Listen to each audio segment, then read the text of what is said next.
നിങ്ങളുടെ favourite shows ഇനി ഒരിക്കലും മിസ്സാവില്ല. ഇപ്പോൾ C5 കാണും നിങ്ങളുടെ ഫേവറേറ്റ് ഷോസ് തികച്ചും സൗജന്യമായി.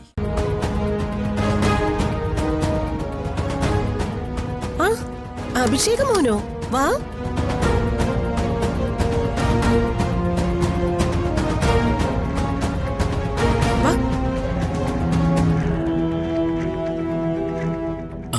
വേണ്ട, അഞ്ചത്തെ കിടന്നോളൂ. മോനിവിടെ ഇരിക്കേ.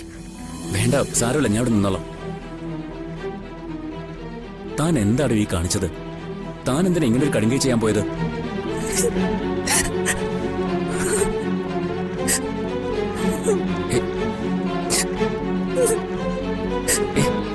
കരയണ്ട. എന്താ, എന്തു പറ്റി? ഞാൻ ചോദിച്ചത് വിഷമായോ? വേണ്ട, ഒന്നും പറയണ്ട. താൻ കരയാതിരിക്കെ. Anju, Anjitha, calm down. താൻ സമാധാനിക്കേ.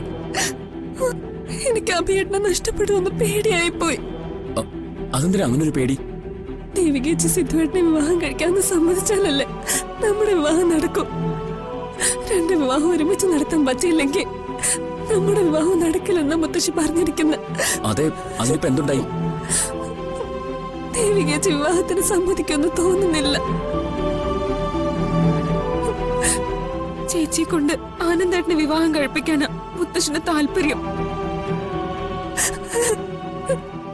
ആ വിവാഹത്തിന് സമ്മതമാണെന്ന് ചേച്ചി മുത്തശ്ശിനെ സത്യം ചെയ്ത് കൊടുക്കണമെന്നും പറഞ്ഞ് മുത്തശ്ശി വാശി പിടിച്ചു. അത് കേട്ട് ചേച്ചി സത്യം ചെയ്യാൻ തുടങ്ങി. അത് കണ്ടപ്പോഴാ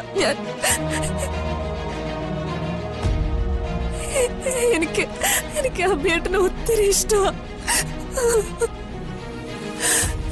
ഇനി എനിക്ക് അഭിയേട്ടനെ മറക്കാൻ പറ്റില്ല.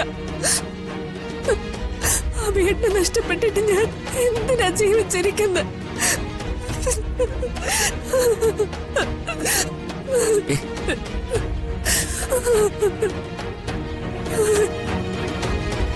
അഭിക്കറിയാലോ, ഋഷിയുമായുള്ള ഇവളുടെ വിവാഹ മണ്ഡപം വരെ എത്തിയതാ. എന്നിട്ടാ അത് തട്ടിത്തെറിച്ചു പോയത്. അന്നേ എന്റെ കുട്ടിയുടെ മനസ്സ് വല്ലാതെ തകർന്നതാ. ആ വിഷമം താങ്ങാനാവാതെയാ ഇവള് കടലിൽ ചാടി ആത്മഹത്യക്ക് ശ്രമിച്ചത്. തക്ക സമയത്ത് അഭിയെ ദൈവം അവിടെ എത്തിച്ചതുകൊണ്ട് ഇവളെ ഞങ്ങൾക്ക് ജീവനോടെ കിട്ടി. ഇല്ലെങ്കിലോ അങ്ങനെ ഏതാണ്ട് ജീവിതം തന്നെ വെറുത്ത അവസ്ഥയിൽ കഴിഞ്ഞിരുന്ന ഇവള് ജീവിതത്തിലേക്ക് തിരിച്ചു വന്നത് അഭിഷേകിന്റെ വിവാഹാലോചന വന്നപ്പോഴായിരുന്നു. അഭിഷേകിനൊപ്പം നല്ലൊരു ജീവിതം ഉണ്ടാകുമെന്ന് ഇവള് വല്ലാതെ പ്രതീക്ഷിച്ചു. പക്ഷെ അത് നടക്കില്ലെന്ന് വന്നാ. അത് നടക്കില്ലെന്ന് ആരാ തീരുമാനിക്കേണ്ടത്?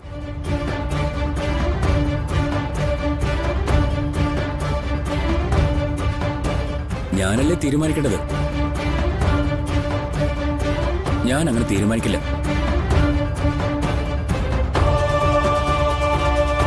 എന്തൊക്കെ പ്രശ്നങ്ങളുണ്ടായാലും പ്രതിസന്ധികളുണ്ടായാലും അഞ്ജിതയെ വിവാഹം കഴിക്കാൻ ഞാൻ തയ്യാറാണ്.